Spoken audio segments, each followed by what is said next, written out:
Everybody, I want to welcome you back to At the Source with Soka Tribe. We are at the Source of Carnival in Trinidad and Tobago, and we're going south.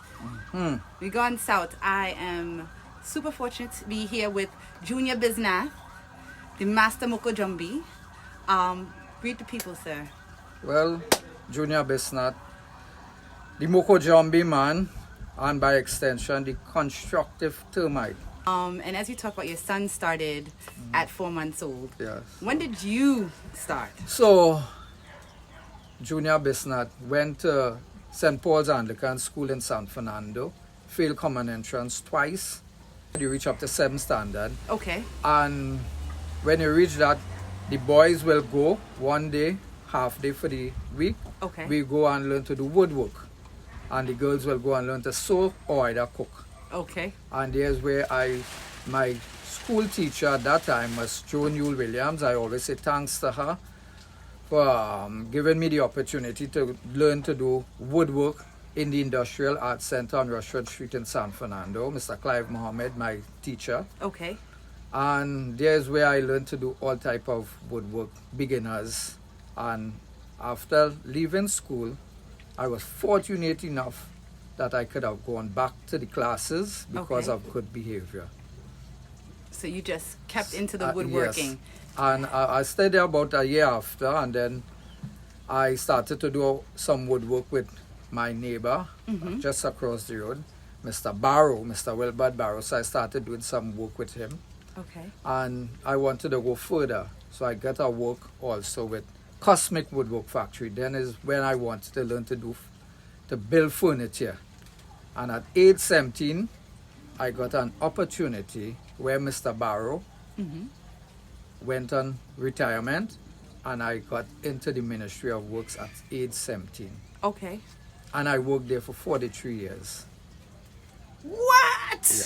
Yeah. And you're only looking 25, what, 43 years? I spent 43 years of my life with the Ministry of Works. Okay. So even when I was on my work, I learned to do a little carving. Okay. Go a little deeper into it because I had time. Yes.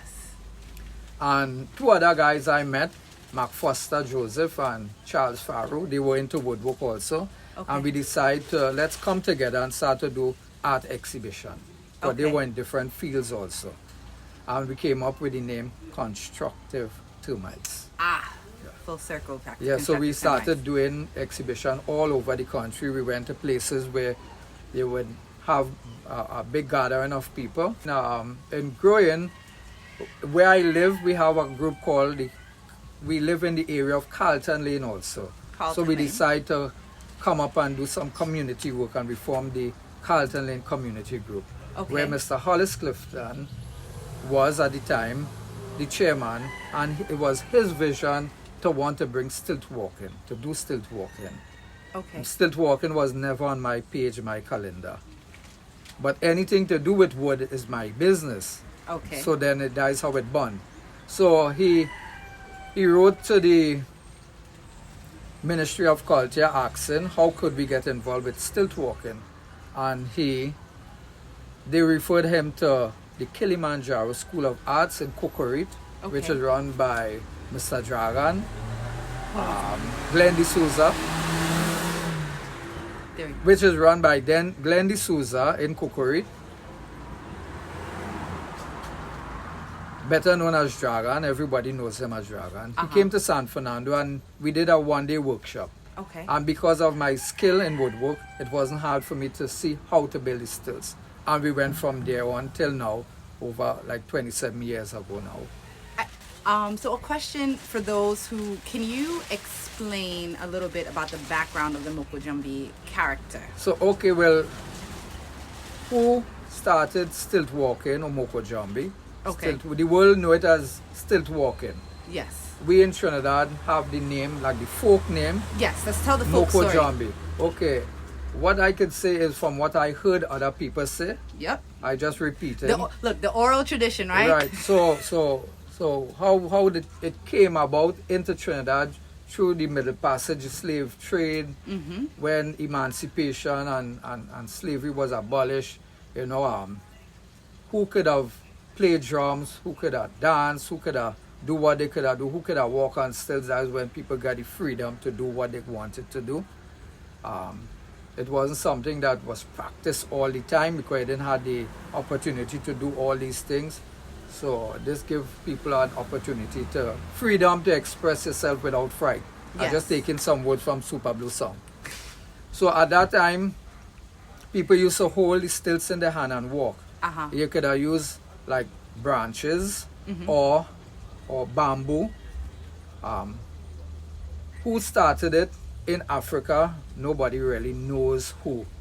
And who started it in Trinidad? Nobody really knows who. But when it revived, benefits of stilt walking, that even if you're involved with some kind of sport, cricket, football, basketball, swimming, running, stilt walking, this helps you focus. Because when you're on stilts, you got to be so focused that any 1 second that you're not paying attention, you could actually fall. So it keeps you very focused, and it helps build your energy, your stamina, your legs. So it looks like a lot. I'm happy we only trying 12 inches. That is like, I'm like, they look like, I'm tired looking at what you guys are doing, but it looks amazing. In Point Fortin, named Dexter Stewart, who goes by the name of the Real Mokos, them and also Kilimanjaro started near around the same time. Okay. And then we were the only other group that came after. There were a group that broke away from Kilimanjaro named Watusi. Watusi is a place in Africa. Kilimanjaro is the highest mountain in Africa. But we wanted to give ourselves a name local. So we put together Calypso and Soka, and they get Kaisokah. So at that time it had a Calypso team that named themselves the Kaisokah Touring Team. Okay. But they did spell the name S-O-C-A. Right? But Rashawati spelled in Soka S-O-K-A-H. Right? And that's where we took the original spelling of the word, Kaisokah Moko Jumbies. Nice. In terms of outside of the hiring and specific events, what is the carnival carnival practice? Do people come and say, "Hey, I want to be a Jumbie next season," and how does that work? I would say not just only carnival, but right through the year you will find children very, very attracted to stilt walking, especially the rough, tough, hardened children who just give the most trouble. But most of them just be skilled. Yeah. They could ride bike, they could ride skateboard, all these kind of things, and they're willing to do something different. And when they see the guys on stilts having a lot of fun, they say, I could try that, man. And they will try it, and right away they will love it. Because all the nice pretty girls will want to know the name and give them bye-bye. And they feel different when you're on a high. You feel different because everybody looking at you, people taking your pictures. But it go deeper than that. Before you come to learn to walk stilts with Kaisokah Moko Jumbies, I get in touch with your parents, make sure how is your behavior. If you're doing all your schoolwork and your chores before you can come and do stilt walking. Don't want any children coming and giving me trouble.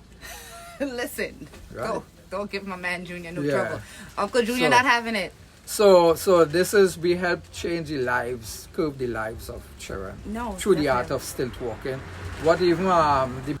Amazing. And so we are in that particular town, or we still call it Fernando? So we are on Henry Street, corner of Brown and Henry Street in San Fernando, where I grew up, born and grew. Okay. Which I'm proud to be in this part of the world.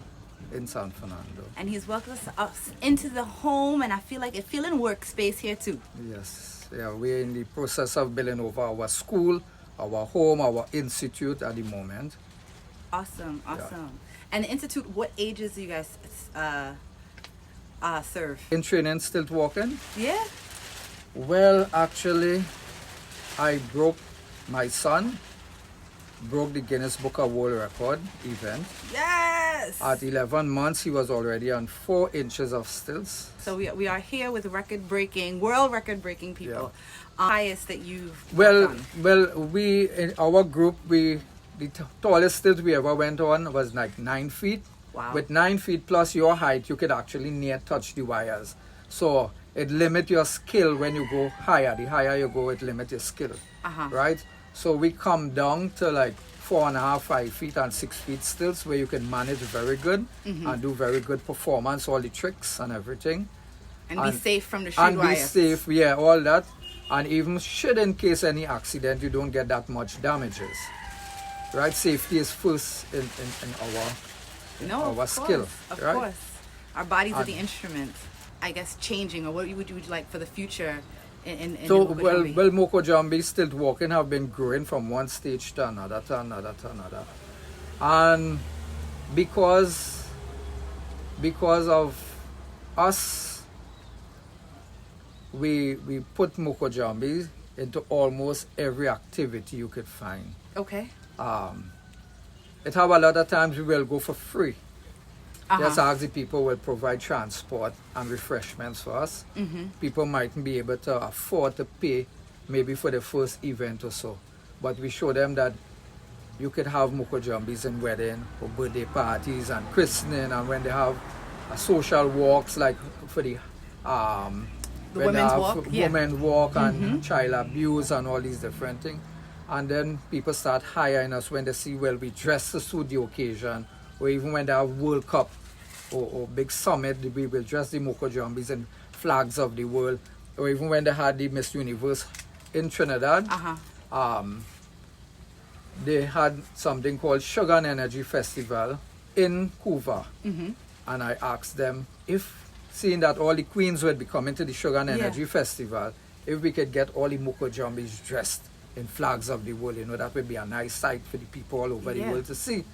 And last minute they said they didn't have money for it. And I went to my credit union and borrowed $10,000 and outfitted over 50 Moko Jumbies. And my wife didn't know, nobody in the group didn't know where the money came from. Right. So that's the kind of sacrifice sometimes you will see team leaders will be doing, and the behind members the scenes, wouldn't always know. Listen, as a leader of a team myself, they don't know. What I will say, I will take this opportunity to say that hire the Kaisokah Moko Jumbies found in San Fernando on the corner of Henry Street. Do you hear that? They are here for the hiring. They do weddings. They do walks. Everything. They do everything end today. But what you're going to see me do is nothing in comparison to what these amazing talents do. So it's a sight to behold. And we make her an offer that if I don't make her walk on the 1 foot stilts, 12 inches, in half an hour, if I don't make her walk, I will buy her a new phone of her choice, a new laptop, or a trip to America when borders are open. You hear this? But if she walk before the half an hour, she'll have to give me her phone. I don't know. Well, look, I'm going to take 28.999 seconds because y'all know my phone is my life. I love training. I love to put smiles on people's faces.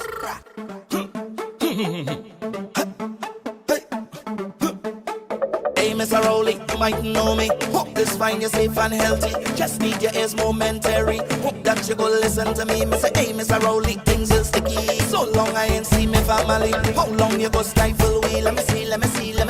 Only ya know, no. Things running low. And it's just been real big. What you gonna do, we again.